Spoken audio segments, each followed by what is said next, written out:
Hey, welcome to another Sorry. episode of I Must Ask You a Question with Jen and That music's James. like jam now. Yeah, I like that music. Great choice, Joey. It is really good. I get all excited because it's like that final countdown before we begin. But how you doing, Jen? How's your week going? It's interesting. I Yeah. don't know what happened. You guys don't probably have this happen to you where you have like an influx of, we'll say for you, since you're not buying collections, an influx of people with creative ideas that like all of a sudden you've got like a bajillion things on your plate. But it feels like recently for us that we have daily multiple collections being offered to us, where before COVID it felt like we didn't get one, but every once a week we'd get a decent collection that would be offered. And then maybe we have some people come in with like a thing they wanted to sell us. So I wish I knew what the new thing, if this is a new thing that's going to continue. Maybe the word on the street is that I pay good money. I don't know. Good. No, and do you I see always thought fluctuations? this. Like we get that with submissions. I'd say probably the closest things is like submissions, where I know it hasn't really been like that recently. So anybody listening out there, you should probably start flooding our inbox with submissions. But where we were getting, I want to say kind of during the pandemic, it was like the opposite for you. Like during the pandemic, we were getting these amazing, consistent submissions where we signed so many different books. And it seems like it's a little bit of a, just over the past, I don't know, 3 months, it's been a little bit of a lull as far as the submissions go. I'm wondering if it's just because we're super busy too, but I don't know. It's like the opposite. But I'm glad that you actually brought that up, because that's one thing that I've kind of learned on this end, and I wanted to get your opinion on it. I think I already know it, but when you're selling new books, there's not a lot of margin there. When you order direct, what is it?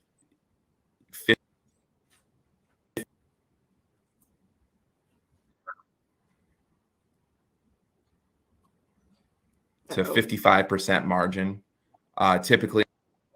No, I think it's me. It just said where my connection was unstable. This new place has bad internet. Collections, like that's where the margins, that's where you can be very successful as a comic shop, right? Especially if it's a good collection, because the margins are ridiculous. Because if you figure everything, you're averaging what, I don't know, like, can you give us like an example, like generally speaking, of like you buy a collection, maybe there's 12 long boxes and you average, like, is that how you do it? Like, how do you figure it in your head when you buy a collection? Well, it's really different for what kind of collection it is. So if it's a really high-end collection, then it's different for us.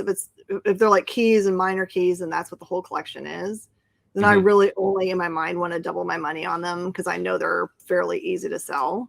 And I think that's fair to the seller, because they spent a lot of time culling it for just the really good stuff and bringing that to us. If it's a mixy collection where it's like everything, I usually look through the collection for what are the keys and minor keys and kind of figure out in my mind what I think I can sell those for. And largely I'll figure the worth of the collection based just on those. And I see that everything else that I have to work really, really hard to sell, those are like things where like if you really just bought those, it'd be super hard to make a profit when you think about how much time and energy and manpower and your employee time and all those kinds of things to sell those. Though that's where like your big profit margin is on those things, but those take time. Because you have to process everything, right? And that's just with us processing weekly books that we get in, being a publisher, it's not easy. And now that we're about to open up the storefront, we have to process it there too, getting barcodes, and you do the barcode system too, I noticed. And so how long does it take typically, like the most recent collections that you got in, is it pretty quick to where you can sell them after taking them in? It used to be that I'd put them in the back room and eventually get to them. That's when I do giant bulk buys. When we're talking about 200 long boxes, I put them, I'll make a cursory search for things that I know people are looking for, and then everything else goes until I can actually spend the time to do it. But like the collection I bought yesterday, which was just 11 short boxes of, I would say, 80s and 90s decent books. They're not organized. The unfortunate thing is it looks like they went into boxes when they were released. So it's like, I'm gonna have to put them back. Date. Yeah, not. So that's going to be probably, I honestly process most of my books not at the store. I take them home and put on shows that I don't have to really pay attention to necessarily. Yeah. And I'll work on them there. So like a mindless exercise where until the pricing happens and you have to think about it then. But no, I bet that's, and you sell on eBay, you sell on your online channels like Comic Book Shopping Network and The Experience. And then of course you sell with the storefront. Are you doing something special? Speaking of storefronts, are you doing something special for Halloween? I know they usually do that. You know, they were trying pre-pandemic to do that free comic book day Halloween to get things. They didn't do it this year. Are you going to still do it? Like, so they put out books. You know, they normally put out Halloween Comic Fest books, but they put out Halloween books this year that they didn't call Halloween Comic Fest, but Halloween something else. And people have been asking after them, like they came in today and were wanting them. I was like, nope, I'm putting them out on the closest day to Halloween. And you got to come in on that day because everyone wants to pre-get them. I was like, the point of the book is to have you come to me. Come see me in your costumes. I like it. So, and that's are you going to do it on the 30th, right? Because Halloween falls on this Sunday. Gosh, time flies. We'll do it on the 30th. Yeah. And our Sister Store Gaming, that's their anniversary. So they're going to have a big to do at their side. So we'll just kind of like piggyback on their fun stuff. I see that black caravan box in the background. That's awesome. Yeah, that's the shirt. It does. I was like, oh, is that something? I haven't seen that black caravan shirt. I was like, oh, it's that's so cool. It's a cool design. I really like it. I haven't seen that shirt before. I like it. Do you guys do like a big office party for Halloween? Do you guys dress up and? Oh yeah. So my neighborhood that I live in, and it was crazy. I didn't know this going into it, and I've been there since 2012. It's a huge block party. It's like the coolest. Like they bus people in for my neighborhood. That's how crazy it is. And like there's haunted, like a couple houses go all out. They do like haunted walks. There's like haunted mazes. It's so much fun. So over the past few years, what we do is a whole bunch of friends come over, and I mean, we buy tons of candy. Just go to Sam's or Costco and buy like bags of candy. And they go through it so quickly because there's so many people. And we just sit out in lawn chairs and kind of hang out, drink wine, usually wine or booze, and do a walking around. It's been really nice. So we're going to do it this year. And in Florida, I'm pretty sure it's like this in Houston as well area. Sometimes it's like super hot still on Halloween. This year, it's been hot. We haven't had any kind of cold snaps down here. We're finally getting one tomorrow. And a cold snap for us is I think on Halloween, the high is 74 and the low is like 60, which is absolutely perfect. That's decent. Yeah. And most years it's not. And how do I know this? And why do I remember this? A long time ago, I bought this Sasquatch outfit, like this legit Sasquatch outfit that makes me 7 feet tall. You look through the neck. And I would always, on Halloween in my neighborhood, I would go out and I would do it. I couldn't last long because imagine when it's 90 degrees outside in a giant Sasquatch. I mean, I have to wear this big pillow thing, right? And like the hands extend where I'm holding like these wooden grips. And I'm not a jerk, by the way, in the sense where I scare kids. I let the kids, I'm a happy Sasquatch so they don't get angry. So I do that like every year, and it's always like a good, fun thing to do. But do they ever come and punch you in the nuts? No. Everybody's been nice. I think it's pretty intimidating when you look at it. And funny thing with this Sasquatch, I played baseball. One of my best friends, I played baseball with him in college, and I became friends with his brothers.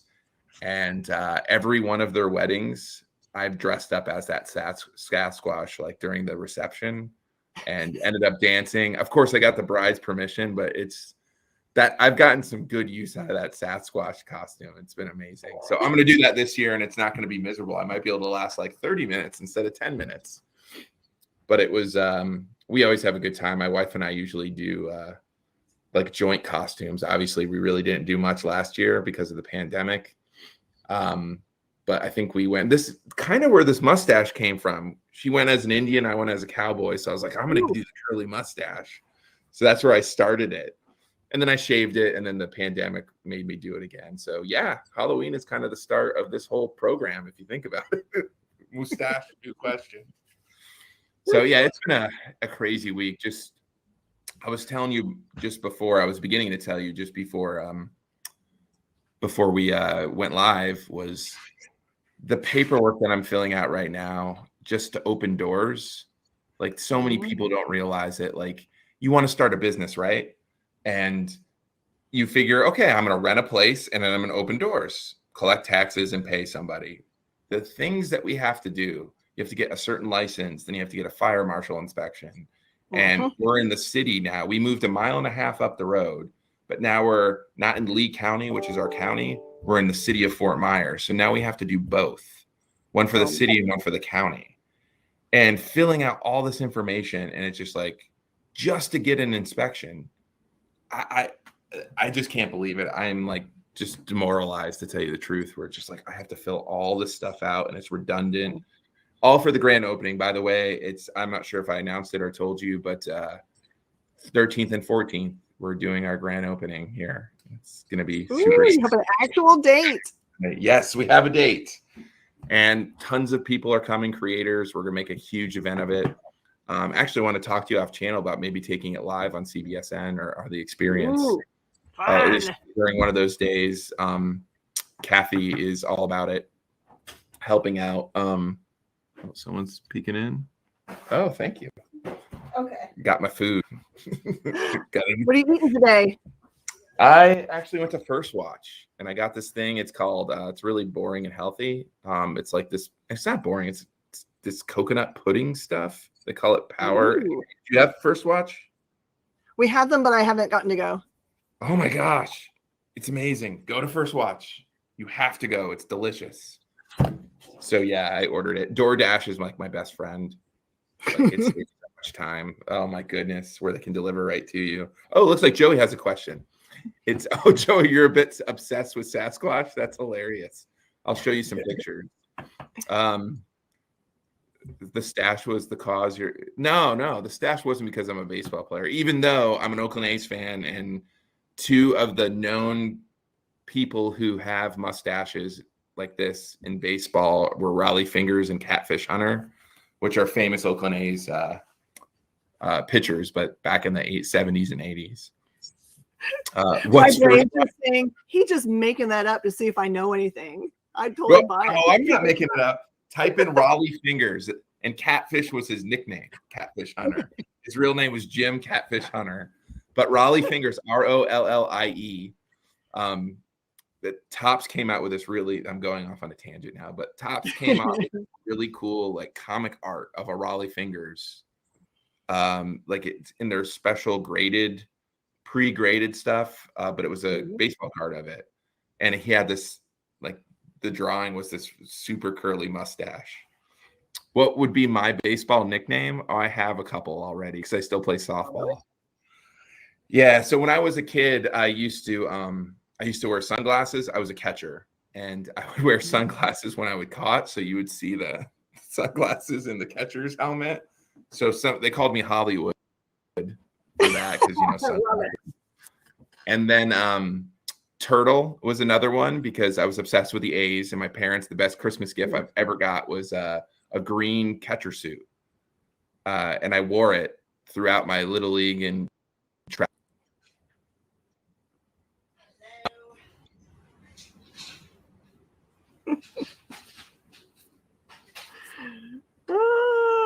Catch up.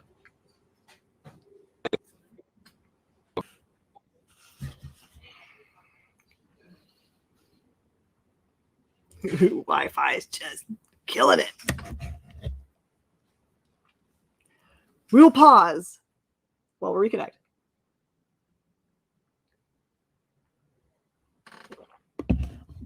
I could make up the story. That'd be funny. I don't know if I should pop in while he's he's having technical difficulties. Sorry, we're having technical difficulties. Looks like James Hake, his connection is kind of bad there. It looks like he's back. Look, here we go. Perfect. You should have heard my story. It was amazing. It is amazing. So where'd I lose you? You said that you got the best present you ever got was a green catcher's outfit, and then all Yep. through the Little League you wore it, and then it stopped. Oh, they called me Turtle. That was the other, because I had the green catcher outfit. And then what they call me in softball is the mayor, because I get along with everybody, and I tend to break up a lot of fights. Coincidentally, on Monday night, I had to break up a fight. Yeah. But those are my nicknames. What about you? Do you have certain nicknames? I don't think so. I mean, I gave myself the nickname Miss Jen, which everyone uses, and It's awesome. It's funny because someone pointed it out to me the other day that even in professional like things, I go by Miss Jen. And they're like, "You're not even really a miss." I'm like, "That's okay." It's like okay to have a personality that people like in the industry. If someone says Miss Jen, probably they know who they're talking about. I guess. Miss But Jen. my staff calls me Commander as a title, which is pretty funny. I gave myself a dumb title. What was the other one? Commander. I like that. Commander Jen. I like it. Or just Commander. Because it's space cadets, right? It feels like there'll be some kind of hierarchy.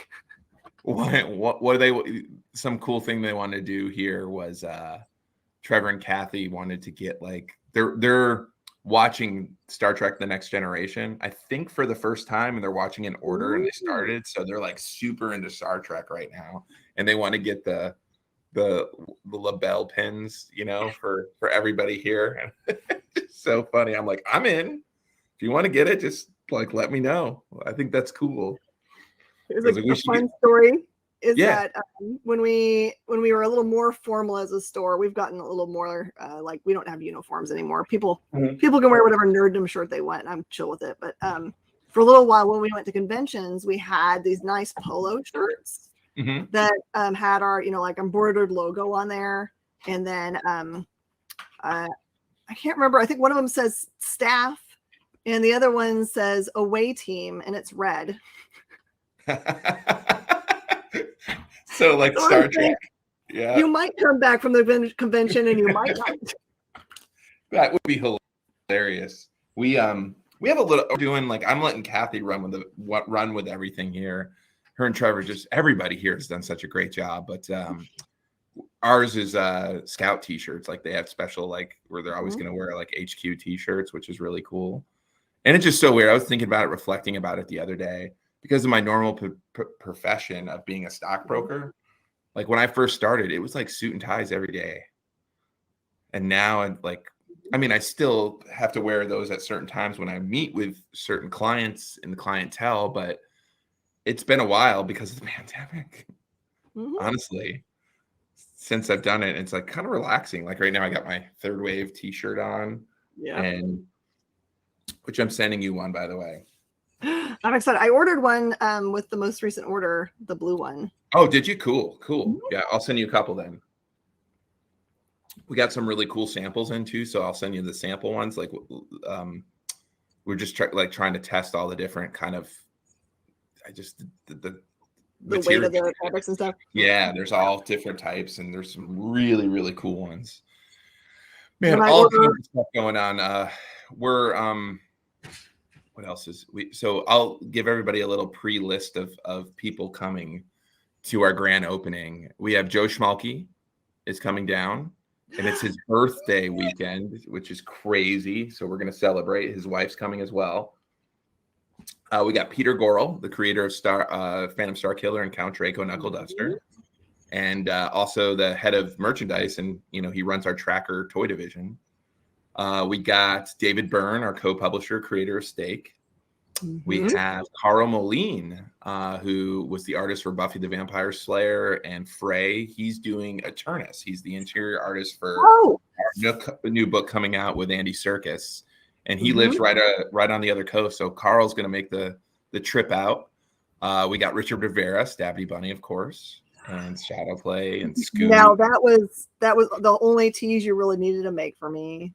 Is Richard to get a? I mean, I've never got to have a Richard hug. It's on my list of things I have to do.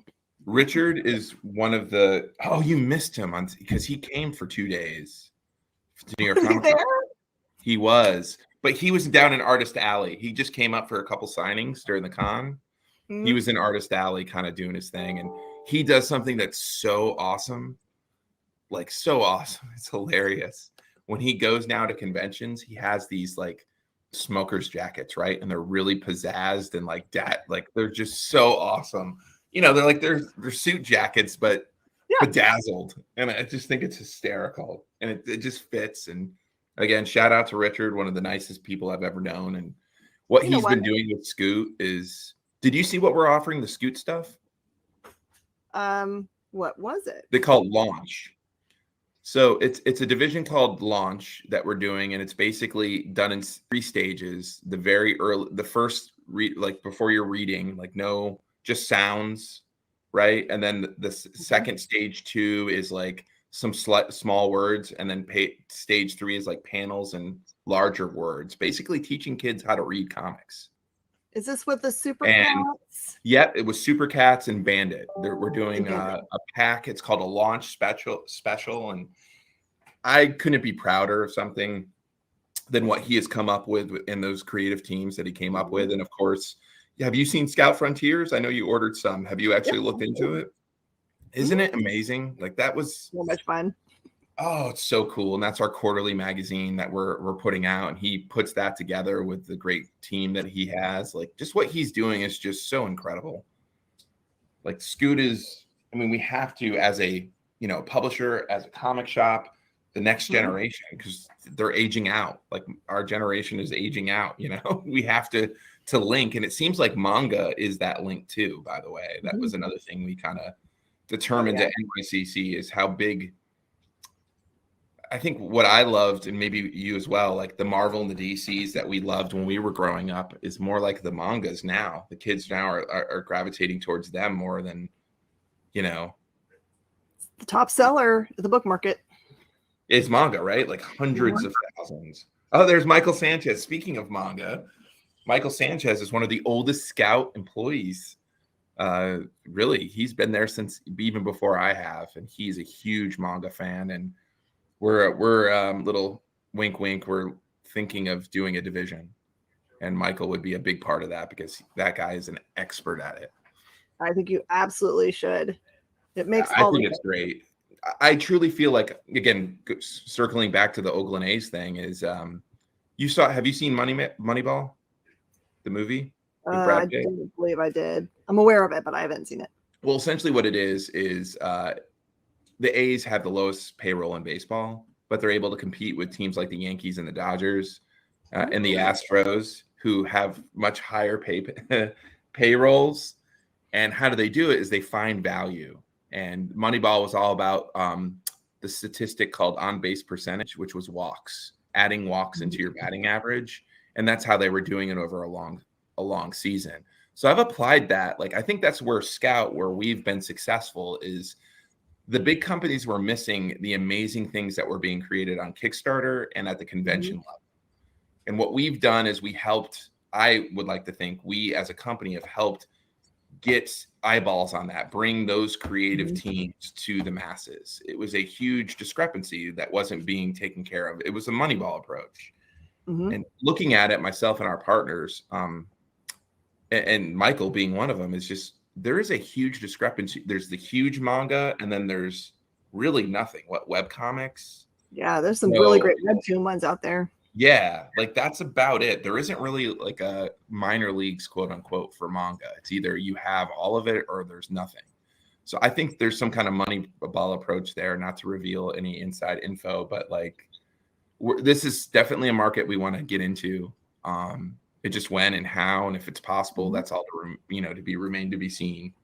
Well, right now the problem in manga is the demand is high and the supply is low. So if you can slide in there with decent product when no one can get My Hero Academia or what it is? It's the paper shortage. Like that just brings us to a whole nother thing. The news that hit this week, I'm sure a lot of people who are listening have seen it. Like Image announced no second printings. They're discontinuing second printings, and a lot of that has to do with the paper shortage. Yeah. We've talked with our printer, and it's very real. Like this month, our sub boxes, which are usually these really cool Scout sub boxes, they're just going to be normal, boring brown boxes because there's a cardboard, paper, cardboard is paper shortage. I ordered it 3 months ago, and they don't have it. Like that should have been plenty of time to get all kinds of, those boxes in. Bags and boards. Bags were tough at the beginning of the pandemic. They're fine now, or at least not as bad. But boards are like, it's impossible to find boards, backer boards. So if you want a source, I will give it to you only. Yes. Can you but email not me? on the public forum. Okay. Gotcha. I'm also looking. I went to this place called Cardboard Gold. It's pretty good with buying supplies. And we want to get 11 by 17, the hard shells, the top loaders. Yep. And I looked, I'm like, oh, there's a case. Great. I look at it, back order until August 2022. I'm like, oh my gosh, that's crazy. Yeah, I call once a week to my supplier and ask what I can get, essentially, and I'll buy it because I don't know when the next time I'll be able to get any of it. I got boards, I think in September, that I had ordered at the beginning of March from BCW. Like that's how crazy it was. This so I don't think it's their own, so you don't have to worry about the shortage with them. What was that? This company makes their own. Oh, that's great. So they don't have the names. They don't have as much problem as other Well, places. I don't know if you knew this, but we were getting our own boards printed up, like where we had advertisements on the back of the boards. Ooh. Through our printer, our printer was printing the same boards. He can't get that paper in, that stock of the normal with the acid-free, touch and everything. So we've been ordering boards through him or through Comic Impressions, and like nothing. Yep. So yeah, if you can hook us up, that'd be great. Because it's a real problem, especially when you have a subs box and you bag and board 12 comics times quite a few hundred. Yeah, it gets to be. Yeah. Joey asked a great question. Is the paper shortage, is it killing the industry? No, I think it's going to help it. I think so. You're going to stop seeing certain things like, 1 in 1,000 variants. They're going to kill that. Again, not having second printings. If it was just doing it to do it, I wouldn't agree with it. But this makes sense. People are going to want to order more. But it's very real right now, the paper shortage. And I mean, who knows what happens? I don't know what is causing it, to tell you the truth. Is it just the delay, or is there nothing? I mean, speaking of which, a lot of the furniture that we have here is done at IKEA. IKEA furniture is just amazing. And like they're back ordered for just simple bookcases. I get these bookcases called Billy bookcases.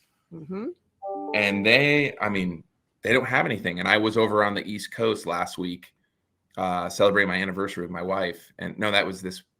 I was on the West Coast this week. East Coast was the following week. Anyways, I was with my wife both times. And I went to Kia's in both locations. And you go into their warehouse thing, and it's like nearly empty. Or it's like a quarter full of what it usually is. It's interesting. Supply chain is very real. It looks like we're about run out of time. So this is the part of the episode where we ask a question. And I have my question for you that is not the same question that I asked before, like I did last time.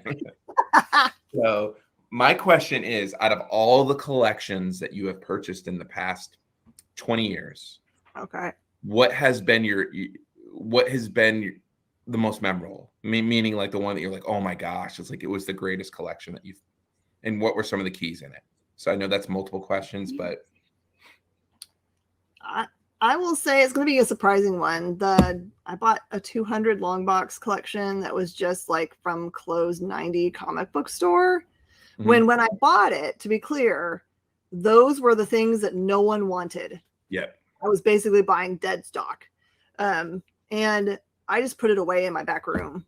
And I've slowly but surely been going through it. And what was once like yesterday's, who care?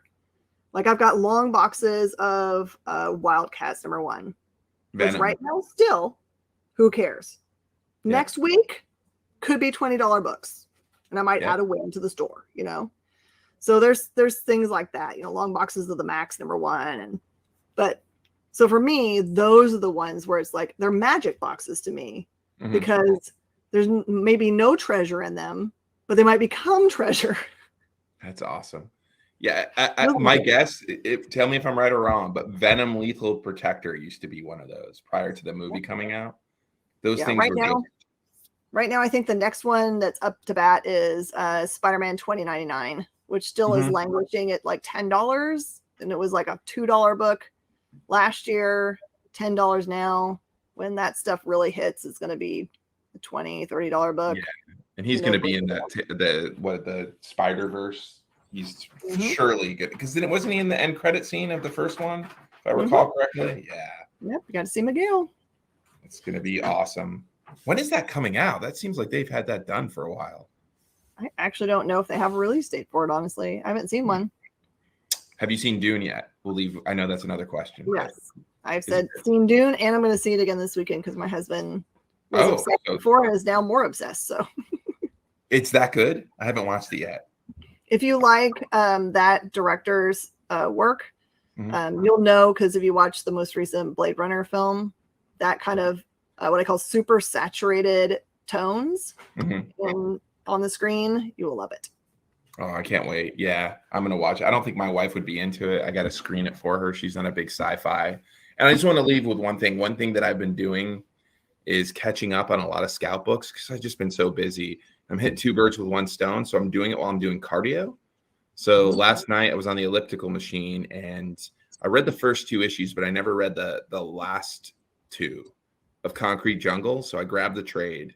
Oh, wow. And I read it all the way through, like in one sitting. Sheldon Allen, who's the writer of Concrete Jungle, we've done Crucified with him, Snatched, which is currently coming out right now, and Concrete Jungle. And then Carl Mosafart is I think I might have butchered his last name. I apologize. But he also did The Man Who Effed Up Time with Aftershock, which was a great book, by the way. He did the art. It is so good. And as a fellow writer, I was totally impressed with how it's grounded sci-fi that takes place in Miami, where aliens are real and they've integrated into our corporation. And it's like a grizzled cop, like New Jack City feel. And his writing and storytelling, it felt like a Tarantino movie. All while I'm jealous because I couldn't do that. Writing like alien worlds and stuff like that intimidates me as a writer because it's just like, oh my gosh, because like you have to create these new beings. He did such a phenomenal job. If you guys have not read that book, highly recommend it. Concrete Jungle with Us. So my short pitch but it was great. My short pitch for that book is it's an anti buddy cop movie. It is. It's totally. But the dialogue with everybody and then the robots and aliens, like there's a pimp robot and aliens, like, oh my, it's just so well done. It's for mature readers. This is definitely not a Scoot title, but I was thoroughly impressed. And the interiors remind me of Frank Quitely, quite frankly. Ooh. Aha. See what I did? Well, we'll leave it on that. I know I can talk all day and I have a lot of work to do, as I imagine you do as well. But thank you, Joey, for again putting this on. Jen, we'll see you next week and hopefully have some cool updates to give you because I've told you little things behind the scenes. And it's exciting. So we'll hopefully have some news here shortly. But everybody have a great week and we'll see you guys next week. Bye, y'all.